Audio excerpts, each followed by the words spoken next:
They are two of San Antonio's most gut-wrenching, high-profile crimes. The execution-style killing of a San Antonio police detective. Otis Tyrone McKane, the man accused of killing San Antonio police detective Benjamin Marconi. And a nurse accused of killing dozens of babies in her care. Genene Jones, who's known as the killer nurse, pleaded guilty to new murder charges this morning. Tonight, we're taking a look back at the story of convicted killer nurse Genene Jones and the case of accused cop killer Otis McKane. And we're getting some help from a recently retired legendary KSAT 12 reporter who's familiar with both cases. We all want to know why, and I don't know if we ever will. Good evening, I'm Myra Arthur. Thanks for joining us for what we're calling Open Court, the Otis McKane and Genene Jones cases. One of these cases is now closed. The other is not. Both were covered over the years by now former KSAT 12 Courts reporter Paul Venema, and both left a mark on our city that will not soon be forgotten. Although Paul retired last month, he is helping us tell these stories tonight. We'll start here with the case of Otis McKane. His trial is set to begin on Monday. It is one of the very first jury trials to resume in person since the disruption caused by the pandemic. But before it heads to the courtroom, Paul Venema gives us the backstory. It is a death penalty case almost 4 years in the making. Otis McKane is accused of killing veteran San Antonio police detective Ben Marconi right here in front of public safety headquarters. The story includes a 30-hour manhunt, multiple confessions, even allegations of identity theft. I'm Paul Venema. We call this the backstory.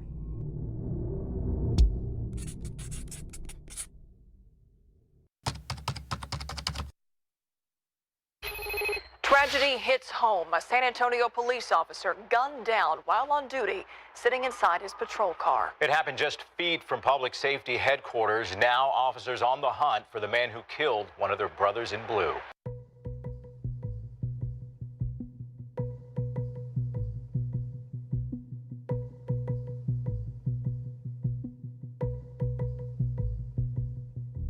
It was late on a Sunday morning, November 20th, 2016. Detective Benjamin Marconi was writing a traffic ticket inside his patrol car right outside San Antonio Police Headquarters. That's when, at the time, an unknown man parked behind him on Santa Rosa Avenue. Police said the man walked up to the driver's side window and fired one shot, hitting Detective Marconi in the head. He then fired another shot through the window, hitting Marconi in the head a second time. I've got an officer down in front of headquarters. Police said the shooter drove off through the SAPD parking lot, headed west in a black Mitsubishi. Marconi was rushed to San Antonio Military Medical Center, where he died at 12:22.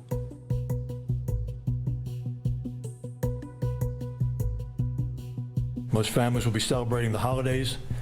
SAPD will be burying one of its own because of an ultimate act of cowardice by a suspect who will be caught and brought to justice. Now, these are pictures taken of the suspect's vehicle that police released earlier today, including a few minutes ago. It's a black car with tinted windows and chrome rims.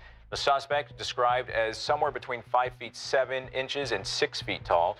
He was described as wearing a dark shirt and baggy, dark-colored pants, and he may have had a goatee. Chief McManus described the suspect as extremely dangerous to both the public and law enforcement and urged anyone with information to call 911. Within hours of the shooting, police put out a description of the shooter and offered a $5,000 reward to help find him. They put a sketch together after seeing surveillance video, which showed a man hours before walking into the front lobby of police headquarters. The story made headlines across the country. A manhunt is currently underway in Texas for a cop killer. Authorities believe this man is responsible for the death of a San Antonio police officer. Surveillance video of the suspect released today of this man seen walking into the station, police say hours before the attack. In San Antonio, there is a manhunt underway this morning for the cop killer who ambushed and then gunned down a veteran detective while he was writing a traffic ticket. And this morning, the department is working with the FBI, the U.S. Marshals, the Texas Rangers, and others to find the detective's killer. The manhunt lasted a total of just 30 hours. Police say within that time, McKane managed to get married. The next morning, Monday, 9:57 a.m., McKane gets a license from the Bexar County Courthouse to marry Christian Chanel Fields. The couple gets a judge to sign a waiver allowing them to marry the same day. According to the arrest warrant, about half an hour later, an SAPD officer spots a car matching the description of the shooter outside Otis McKane's home in the 1200 block of Lombrano. Car rims and tires helped lead police to McKane. The warrant says around the same time, an employee at a West Side tire rental shop called police. He said he recognized the suspect because he recently bought tires for a Mitsubishi Galant. Hours later, a witness to the shooting picks McKane out of a photo lineup. About 1 hour ago, we made an arrest in the capital murder of Detective Benjamin Marconi. We arrested 31-year-old Otis Tyrone McKane. In the last 3 hours of their search, police knew who they were after and kept tabs on Otis McKane's every move. This is the person whose image we saw on surveillance. This is also the person we believe is responsible for the cold and calculated murder of Detective Marconi. After leaving a Northeast Side Church's Chicken, the San Antonio SWAT team moved in on McKane. He was in a white car with a woman and a 2-year-old child. Police detonated what they call a distraction device to get him into custody. All of this unfolding off Farm Road 1516 and I-10. This has all been unfolding throughout the last 30 hours, and we're relieved to have taken him into custody without a further loss of life. This investigation is by no means over. The motive for the capital murder is still unknown. Chief, what are the emotions that you're going through right now? Relief, a lot of relief. Everyone is relieved. I don't think anyone slept last night, and I think everyone's looking forward to a good night's sleep tonight, but it was relief.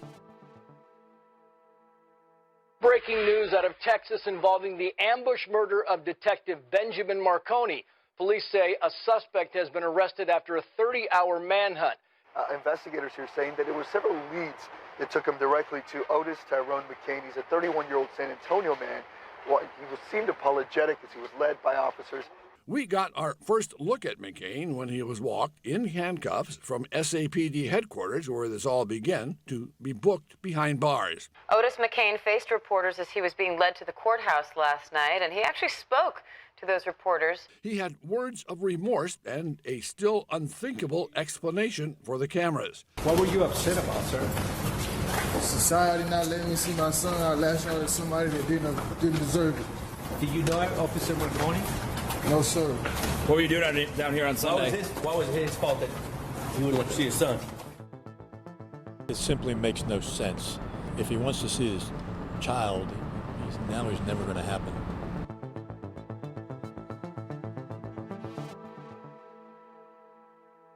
It would later come out during a bond hearing that perp walk wasn't the only time McKane had something to say. Escorting officers say he told them a different story. He started making statements, which was, glad that I shot him. You can't judge me.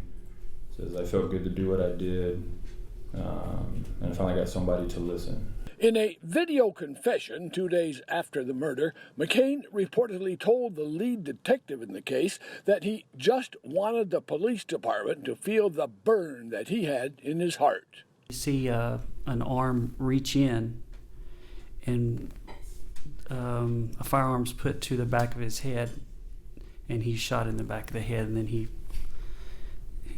just stays there. He confessed to the crime. But later, during an interview with KSAT 12's Katrina Weber, he denied everything, even said this was a case of mistaken identity. When we return, the jailhouse interview with Otis McKane. If anybody in this area know who Otis McKane is, you know I don't have this in my bones. McKane maintains his innocence and lays out why he says he's been falsely accused.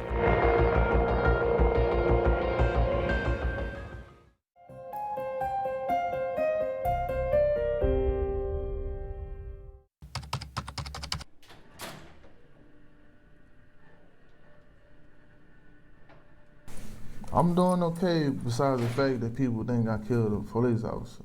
Like most people in San Antonio, we'd hoped for some answers. You said that people think you killed a police officer. You didn't kill him?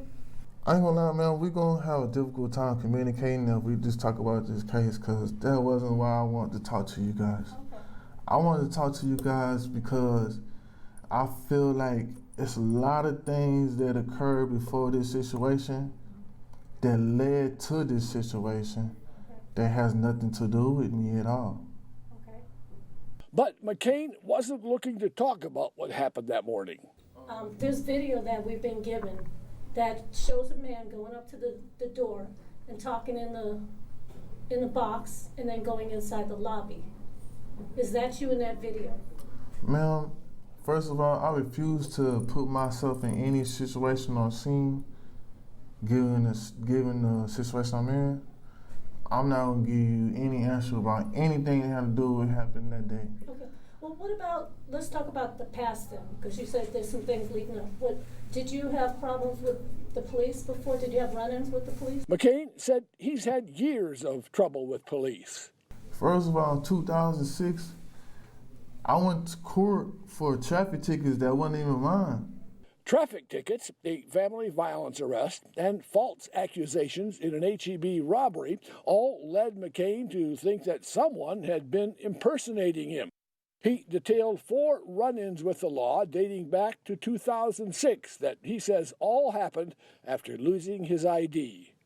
How does all of that from 2006 and 12 figure into why we're here today? Because I've been falsely accused, or they accused me of a situation that I refuse to talk about. That's now? Yes, that's why I'm in here today. Why did you say that then to the reporters that morning after you were arrested? You said that it had to do with the child custody case. That's why you were upset. You told us that you were upset because of the child custody case, and that's why you shot this police officer, even though he had nothing to do with it. I really don't want to talk about that, but I feel like my words was misconstrued and misused. I feel like my whole life people demonized my character to make me a certain way. In his attempt to clear his name, McKane said that he went to Fox Tech High School, excelled in sports, and went to college. I love this city, every person in this city. If anybody in this area know who Otis McKane is, you know I don't have this in my bone. The only thing McKane said that matched his statement days before was frustration over child custody. So I lost already by going through the legal system to see my son, because even though I work every day and pay child support, I pay child support and work every day. And I've been to court to see my son. I have documentations to see my son. I called the police to assist me to pick up my son. These people will not let me see my son even though the police is in our face. Why is this? I give my last breath and particle and working Fahrenheit to this city. And I still are not able to see my son in the last 2 years with legal documents. And I'm working. And people falsely accuse me of different situations to lead up to this situation. I don't have nothing else to say to the camera, man. Now the latest, a grand jury indicting the man accused of killing San Antonio Police Detective Benjamin Marconi. That means 31-year-old Otis McKane Jr. is officially facing a charge of capital murder. Our Katrina Weber is live at Public Safety Headquarters. It's a sign that Otis McKane Jr. is a step closer to going to trial. A major development in the case of murdered San Antonio Police Detective Benjamin Marconi. District Attorney Nico LaHood confirming to our defenders late this afternoon that he will seek the death penalty against Marconi's accused killer. Otis McKane is facing capital murder charges and either a sentence of life in prison without the possibility of parole or execution. LaHood opened up about his decision to ultimately file the motion to go after the death penalty. What I wanted to make sure that we didn't do is react to any highly emotional situation. Obviously, this impacted our community, and respond appropriately. We handled every potential death penalty case the same way. I've set up a process, and I wanted to make sure that I went through that process and not rush to judgment. McKane has been in jail since his arrest in November 2016. His trial was scheduled to start at the end of February, but with this now being a death penalty case, that date, in all likelihood, will be pushed back several months, if not a year or more.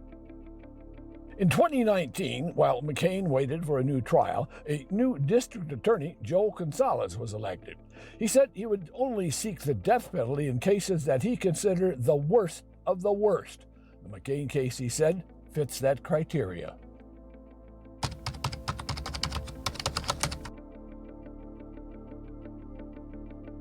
All right, I am rolling. Well, from a defense attorney's perspective, what are the challenges, that's a broad question, of involving trying a death penalty case?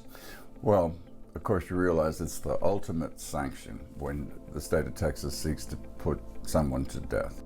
Defense attorney Paul Goelke has personal experience. He was the defense attorney in the trial of Mark Anthony Gonzalez. Gonzalez was given the death penalty for the 2011 ambush-style slaying of Sheriff's Deputy Kenneth Van. Capital murder case has a lot of moving parts. Well, they're the most complex criminal cases that we deal with. You know, myself, I've prosecuted them, I've defended them, and then as a judge, by virtue of the time I've been on the bench, I've probably presided over more death penalty cases statewide than any other judge by my calculations at some point. You know, it's literally a life or death situation. In this day and age, with exonerations, with recantations, with DNA showing that folks didn't do something after the fact, judges and prosecutors and defense lawyers are extremely careful in this process. Their job as a juror could be complex. If they convict McKane, they'll have to consider two special issues. Those issues are, is the defendant a future danger to society? And are there any mitigating circumstances that dictate that the death penalty not be enforced? If the answer to each question is no, the sentence is execution. If one question is answered yes, it's life in prison without the possibility of parole. The trial of Otis McKane begins on Monday. So many people expected to have eyes on this court case. Our own Paul Venema, of course, retiring last month, but Erica Hernandez has picked up that torch and will be covering this case for us. So, Erica, any idea what we can expect here? Yes, Mayor, we can expect this case to be about more or less 2 weeks long, and I anticipate that this courtroom will be packed. Now, this will all be taking place in Judge Ron Rahel's courtroom. This case got national attention. It will be interesting to see what Otis McKane's defense is and see who the witnesses are on behalf of his defense. This is a death penalty case, which means the stakes are high, and we could expect a lot of emotions in that courtroom. It's going to be long, and sometimes there will be evidence and testimony that will be hard to hear or see. On our end, I will be live tweeting this trial as well as doing live stream updates during breaks. And when court is on a recess, now we will have all the latest on KSAT.com as well as our newscast while that trial is taking place. All right, you'll keep us updated. Yes, ma'am. Thanks, Erica. We switch gears when we come back, taking a look at the infamous case of Genene Jones, a case that gripped San Antonio in the Hill Country, a nurse accused of killing dozens of babies. To have a nurse who was charged with these crimes is certainly troubling. In a killer's care when we come back. Welcome back to the KSAT 12 special Open Court, the Otis McKane and Genene Jones cases. We're now turning to Genene Jones, a woman for so many synonymous with evil, a woman known as a killer nurse, and a woman now serving a life sentence in prison. Jones was convicted of killing 2 infants by injecting them with powerful drugs while they were in her care in Kerrville and in San Antonio. She's suspected of killing dozens more babies, but it's highly unlikely she will ever be tried in all of the cases in which she's accused. That's because Jones is serving a life sentence after being found guilty in a Bexar County courtroom in 2020. She won't be eligible for parole until she's in her late 80s. These cases have perplexed and gripped so many people, not only here in South Texas, but across the country. How could one nurse be accused of killing infant after infant, and why? In an effort to fully tell this story, we've relied on not only our own past reporting, but the reporting and memories of others connected to these cases. That list includes prosecutors, legal and medical experts, our own Paul Venema, San Antonio Express News courthouse reporter Elizabeth Zavala, and journalist Peter Elkind.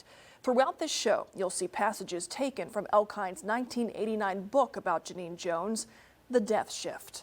So now we start from the very beginning, Jones' beginning, as a nurse who was hired to heal.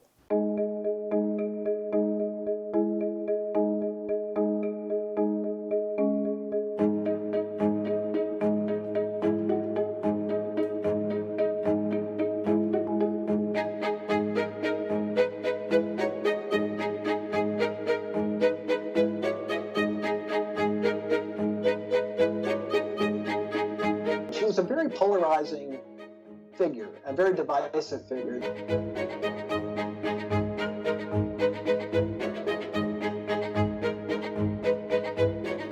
There were some nurses, quite a number of nurses, who were first very impressed with her technical skill. Well, they said and this was a quote, she said, she could establish an IV in a fly. I mean, she was just really, really good. She protested mightily that she was always on the side of the parents and the kids, and how she was fighting the doctors, to do the right thing for the kids. There were grounds to have fired her totally aside from her harming kids. She came in one day drunk and started messing with patients' medical equipment. She was insubordinate. She grabbed a dead child's body away from the parents and ran down the hallway. There was just an array, a litany of horrible behavior. The kids who were being treated at Bexar County Hospital were in an ICU, and they were already very, very sick. And so it was harder to isolate that something terrible was being done to them. These were not privileged kids in privileged families who had an option to be treated anywhere they wanted. Their kids were in terrible shape. They were desperately poor.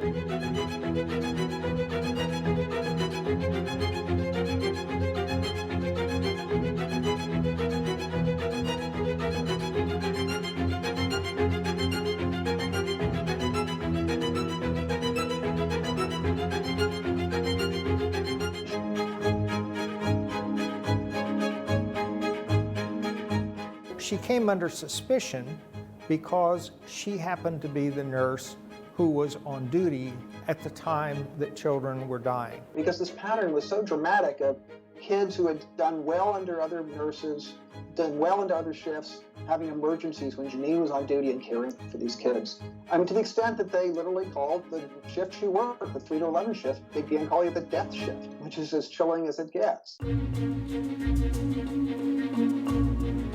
In Rolando Santos's case, heparin was the drug that was used. Heparin is a drug that interferes with blood clotting. It's a blood thinner. If you were to inject heparin into someone who didn't have a clot, it's just going to cause massive internal bleeding. You will see things like bleeding out of places they shouldn't bleed from, their eyes, their ears, their nose. In Rolando's case, it was extremely horrifying. That was one of the reasons that Dr. Copeland, who was a young medical resident who had just kind of finished his education and was just starting to be a doctor, out of everybody there, he realized pretty quick that it wasn't something that was naturally happening, it was something that somebody was doing. This was Rolando Santos who was being attacked. The doctor could see from the symptoms that somebody was intentionally poisoning him with heparin. And based upon that, Dr. Copeland in the Rolando Santos case was able to give Rolando a cure called protamine. And protamine just does the reverse of what heparin does. The issue with that is that protamine could have hurt the baby very badly if heparin wasn't the problem. And so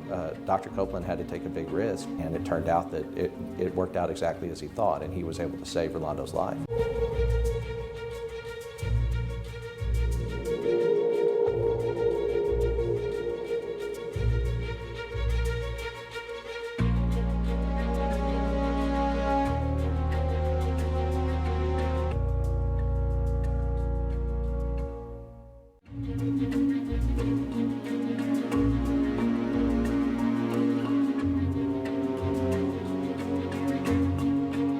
Dr. Holland, who was a brand new pediatrician, just opened her practice, was in search of a nurse, and hired Genene Jones immediately for her pediatric clinic in Kerrville.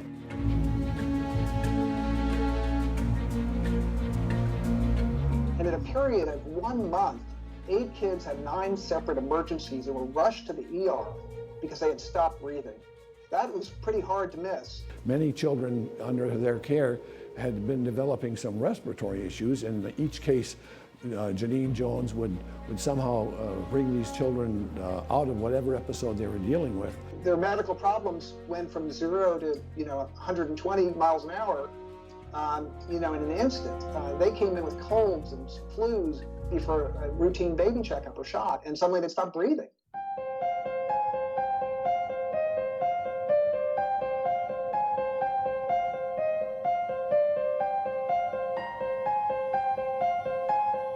As I recall, the way it surfaced here in Kerrville is that we had a death of a child, Chelsea McClellan. Other physicians were saying, this is not normal. This is not what happens in a physician's office. In Kerrville, in the Sid Peterson Hospital, the little hospital there, they usually see retirees. They don't see kids. What had happened is that Chelsea McClellan had suffered what had been described as a respiratory arrest in the office of Dr. Kathleen Holland. She had been transported to Sid Peterson Hospital. And of course, there was a code called over the hospital loudspeaker that basically was, any medical personnel in the area respond to the code. And so happens that one of the physicians that responded, a man named Dr. Frank Bradley, who was an anesthesiologist. An anesthesiologist identified the pattern of behavior from the child as though she were coming out from a drug called succinylcholine. Succinylcholine is a muscle paralytic that is usually used to paralyze someone's muscles for surgery, or if they have to be intubated or something like that. If you were to inject it in a person, in a baby, it would just paralyze all of their muscles, including the diaphragm, which is the muscle that you have to use to breathe. So it would essentially just stop respiration, and then probably they would go into cardiac arrest as a result. That's what made people all of a sudden pay attention. What is this drug? What's this child getting this drug for? And then the investigation began.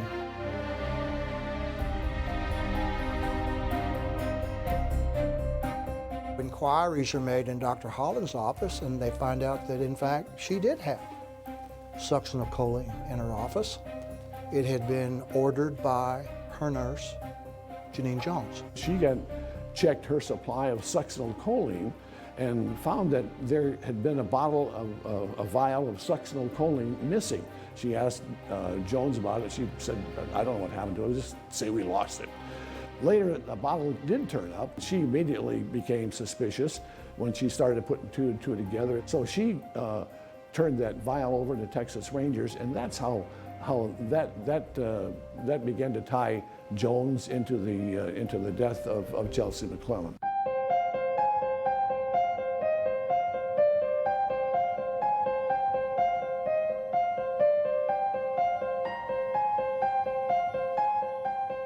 Then the problem began as we understood the way that succinylcholine worked, is that it began breaking up in the body almost immediately.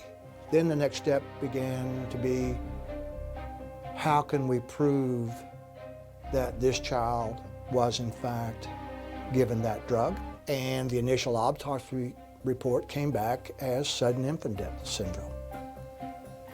It wasn't until later, when the possibility of succinylcholine being introduced, that the medical examiner's office went back and said, wait a minute, all bets are off.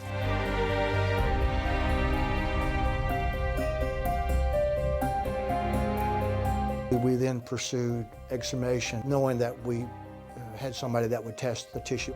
And that's a day that I won't forget. I mean, I still remember it very well. I was 30 or so years old and single and no children. I really hadn't put a lot of thought into what I was getting ready to do at that point in time. The first thing that I noticed immediately was the smell. And I know that's difficult to say, but that was my first experience with smelling decomposition. It was very unnerving for me. I wasn't sure what to expect, and I felt very strongly that I needed to participate in every aspect of this. But boy, I was having second thoughts about it at that time. It was like seeing a large doll on a table with a stuffed animal and a baby blanket. And I remember having to remind myself that that's not a doll, that's a human being. And I can tell you where at the cemetery it happened, I can tell you what people were wearing, I can tell you where I parked the car. It stuck with me that much. It was a traumatic day.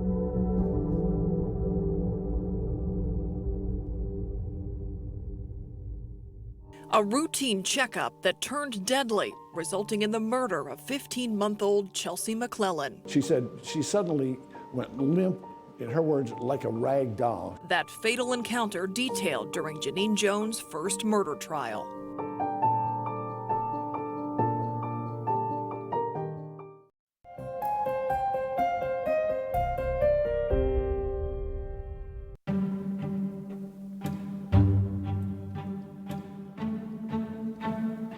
After the presence of succinylcholine was found in Chelsea McClellan's tissue, Genene Jones was charged with murder and injury to a child. While the Kerrville investigation was underway, Bexar County had an investigation of its own. Ultimately, Bexar County turned over just one indictment for injury to a child in the case of Rolando Santos.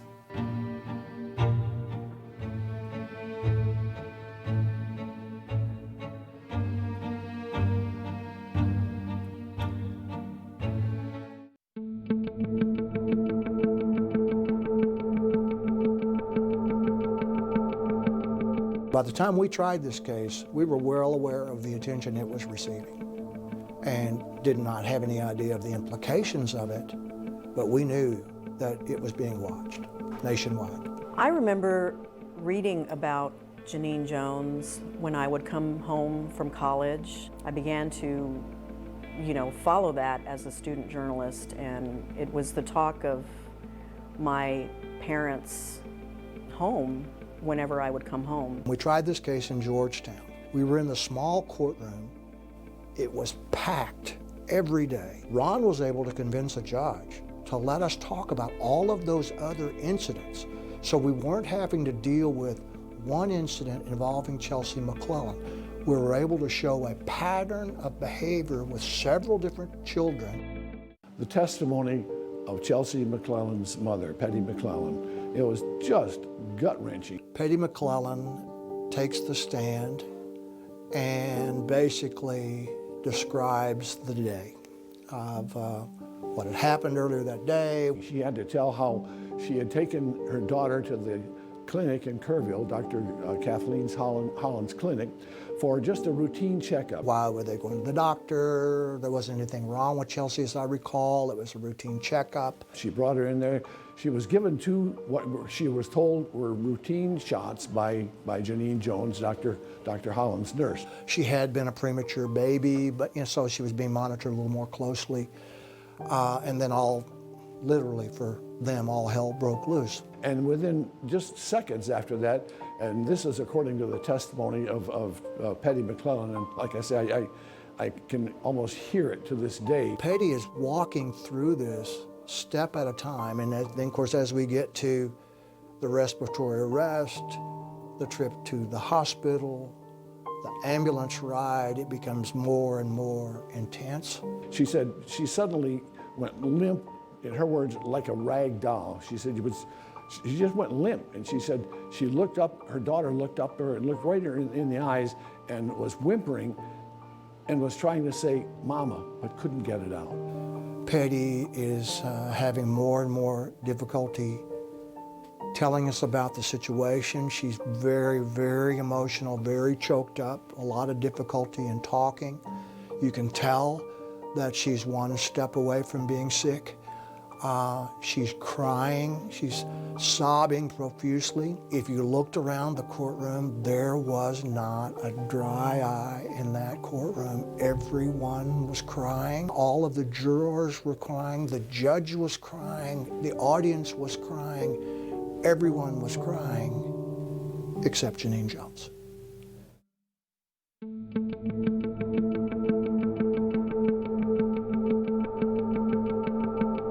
And the jury, in a 4-week trial, you would expect some lengthy deliberations. The jury deliberated just a little bit north of 3 hours before they found her guilty, and about the same amount of time before they sentenced her to 99 years in prison. A lot of people ask, well, why didn't she get the death penalty for killing this child, Chelsea? And the problem was that it was not a capital crime to kill a baby until 1993. Jones was convicted in October that year of 1984. A jury here in Bexar County convicted Jones of injury to a child in the Santos case, and she was given an additional 60 years in prison. By this time, we were then aware of some of the history in Bexar County and some of the things that might have taken place there, and realized that we were the last stop in a very long train ride, and that there is no telling what damage Genene Jones had caused. People suspected Jones in other pediatric deaths and injuries prior to the McClellan and Santos cases. So why didn't anyone stop her? Coming up, why some believe there was a cover-up that could have paved the way for the killing of more babies.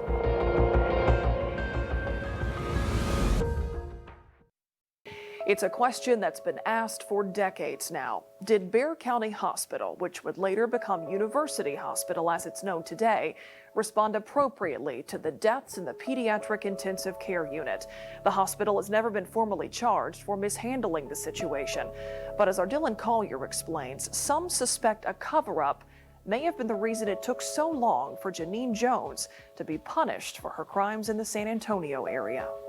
Her shift at Bexar County Hospital was dubbed the death shift back in the early 1980s. Genene Jones was accused of giving deadly injections to more than a dozen babies, but she was never disciplined by the hospital, which begs the question, why?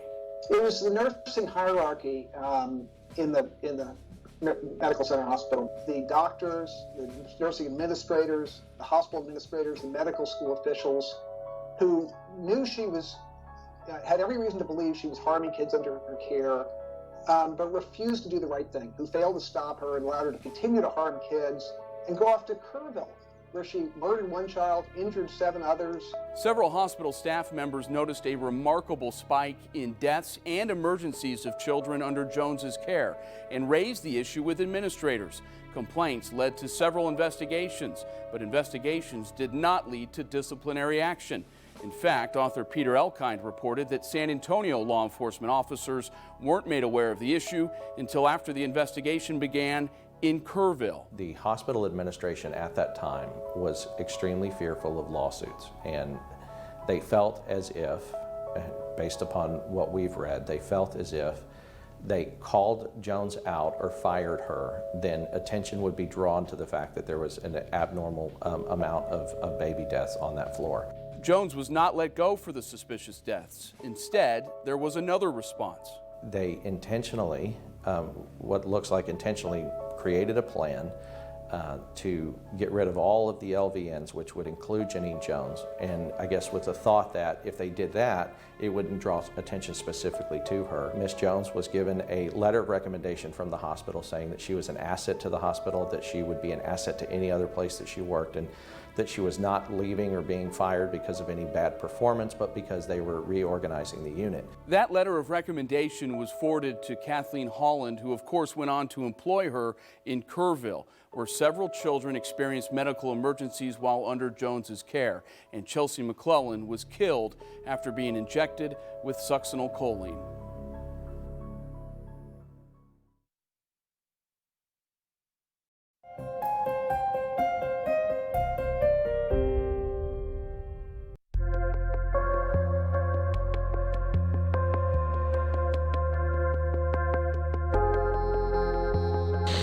Genene Jones was convicted more than 30 years ago of killing at least one of the babies and is set to be released from prison next year. At the time, 99 years didn't mean 99 years, didn't mean a life sentence because of the overcrowding situation. That law is sometimes referred to as mandatory release law. What it says, in effect, is that a person who has served a certain portion of a sentence is entitled to be released if they have been on good behavior during the time that they were in prison. It operated in the early 80s, particularly during the time of the Genene Jones conviction, in a way that required the release of prisoners, even people committed for murder, after they had served a certain amount of a sentence, plus had credit for good behavior. This seemed like a story from long ago, and then lo and behold, Genene Jones, a suspected serial killer, was about to go free. I used to be the court chief in the 437th and District Court, and I had an investigator there named Larry DeHaven who talked to me early on after he had seen me try a few cases. He said, you know, I'd really like somebody to look at these Genene Jones cases. He said, look, you know, this nurse had killed 60 babies and she's going to be released if somebody doesn't do something about it. And it was about a year and a half later, or a year later, that that I was watching Forensic Files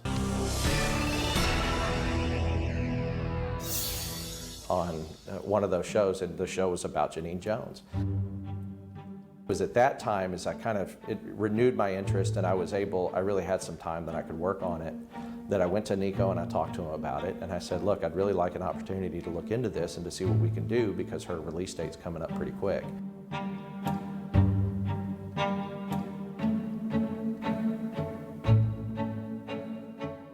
They dug up about 27 boxes that had dust on them and hadn't seen the light of day for about 30 years.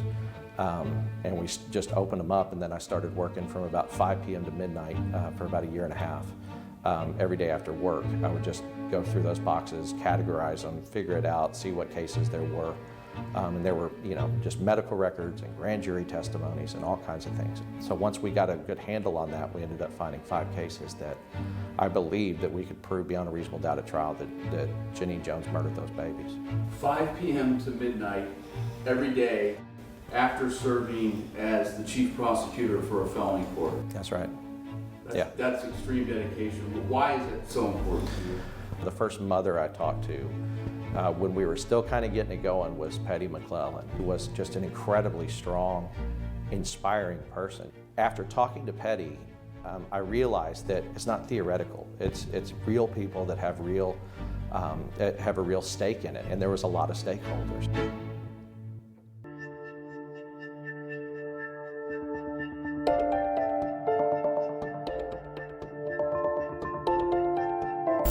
Today, a new murder indictment.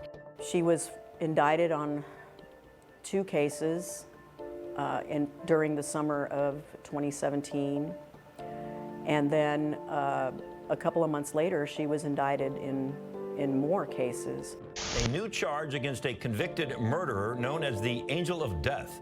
As Dylan Collier reports, it's the first charge against Jones in more than 30 years, but it may not be the last.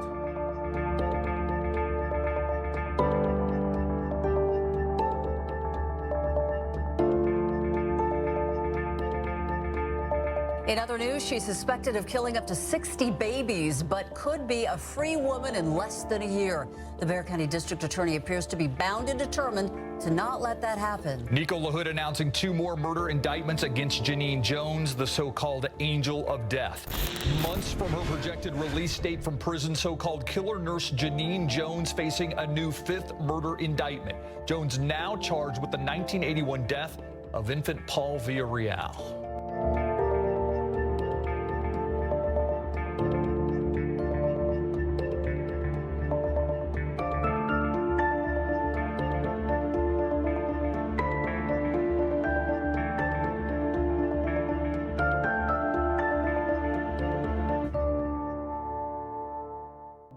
Genene Jones' path from nurse to convicted killer to present day took another turn in January 2020 when she pled guilty to the murder of 11-month-old Joshua Earl Sawyer.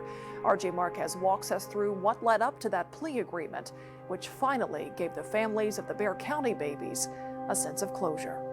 Jones initially pleaded not guilty to baby deaths in Bexar County and tried to have those cases dismissed. That request was denied in April of 2018.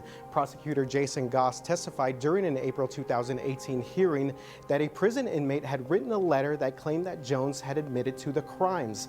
Goss said that that inmate did not want Jones to get parole.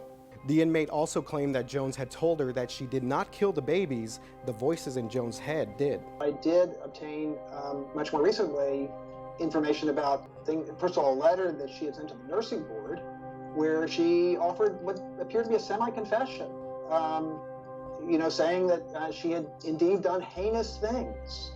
She was a little vague, but it seemed to be a confession. Also, there was testimony in court in the run-up to the trials that she had more or less confessed to a parole employee at the prison system. Said, wait a second, there's something else I want to tell you. I really did harm these babies. In September of 2019, a battle over Jones's Bible loomed over the trial. The Bible was seized during a sweep of Jones's cell.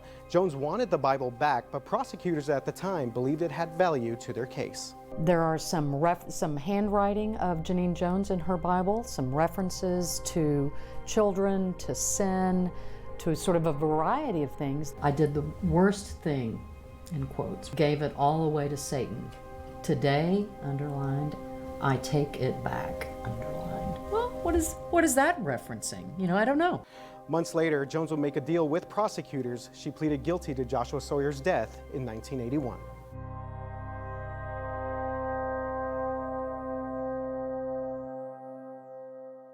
You took God's most precious gift, babies, defenseless. As part of the plea agreement, the charges in the deaths of 4 other babies were dismissed. But the victims' families found some peace knowing that Jones will likely spend her final days in prison. They had a chance to address her in what's called a victim impact statement. My sister Teresa and I, as well as the rest of our family, are glad today that you will never see daylight as a free woman and your life will end in captivity for killing my son Joshua Earl Sawyer. So I will leave you with this. I hope for you to live a long and miserable life behind bars. Goodbye. I trusted you with my daughter, and you would tell me, it's gonna be okay, Rosemary.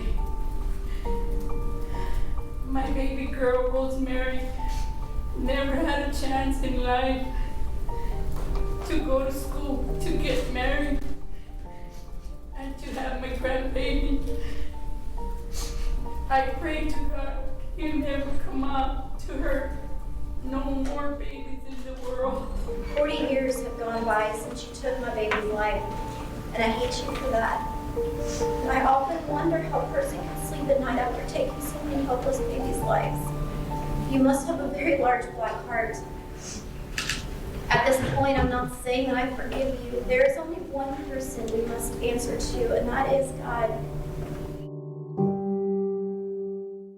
2 of the mothers of Jones' alleged victims died before she was sentenced to life in prison. We talked to the daughter of one of those women. Her mother, Juanita Villarreal, passed away in December 2019.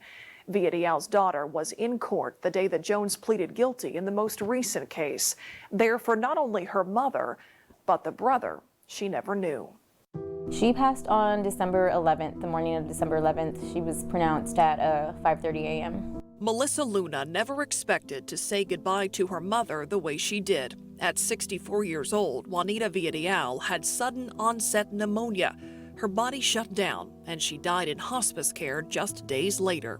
And I held her hand the whole night, and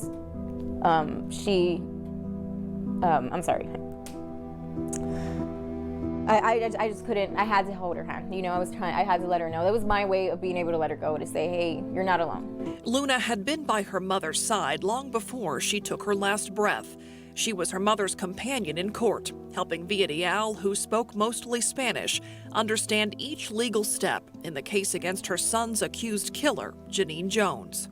This one it hurts to see this one. Villarreal's son, Paul, died September 24th, 1981. He was 4 months old. A baby in a casket for anybody, whatever the cause was, it's hard, and to know that he was murdered. Paul was born with a deformed skull and had been in the hospital following surgery to correct it. Luna says her mother was told the procedure was a success. She was told to go home the day that he died. She was told, hey, everything's okay, he's gonna be taken care of, and he's gonna go home, he'll be fine. But hours later, they call her and they're like, hey, you need to come to the hospital, your son's dead. Luna says her mother never got clear answers after Paul's death, or even a chance to talk to a doctor. She was told her son had a heart problem. Decades later, prosecutors would allege Genene Jones injected baby Paul with a powerful drug that killed him. A mother knows. A mother knows. So she knew. She knew that my brother didn't just die. She knew that something had happened to him. Growing up, Luna says her mother didn't talk much about losing Paul, but it's been a heartache her family has always known. It's been hard not knowing what could have been, especially being that he was an older brother. I don't know what our relationship would have been like. It hurts, it really hurts. As she got older, she didn't really smile as much in her pictures, so I love this picture of her. We first talked to Luna in December 2019. Weeks before Jones was supposed to go on trial. She planned to be in court, sitting alongside the loved ones of Jones' other alleged victims. All of us, all of our biggest goals is to have her take her last breath in prison. As we know now, when that day in court came, there would be no trial. Jones took a plea deal and was sentenced to life in prison in return. We talked to Luna again that day. She came out of the courtroom smiling. I can walk out with a smile on my face because even though my brother's in a box, she's going to spend the rest of her life in a box too. So I can smile today knowing that. And so a life sentence in prison is the likely conclusion to what has been a heart-wrenching, unexplainable story that is part of San Antonio and Hill Country history forever. That case now concluded, but the Otis McKane case, that's still unfolding. And we'll keep you updated as this new phase gets underway. I'm Myra Arthur. Thanks for joining us tonight for Open Court, the Otis McKane and Genene Jones cases.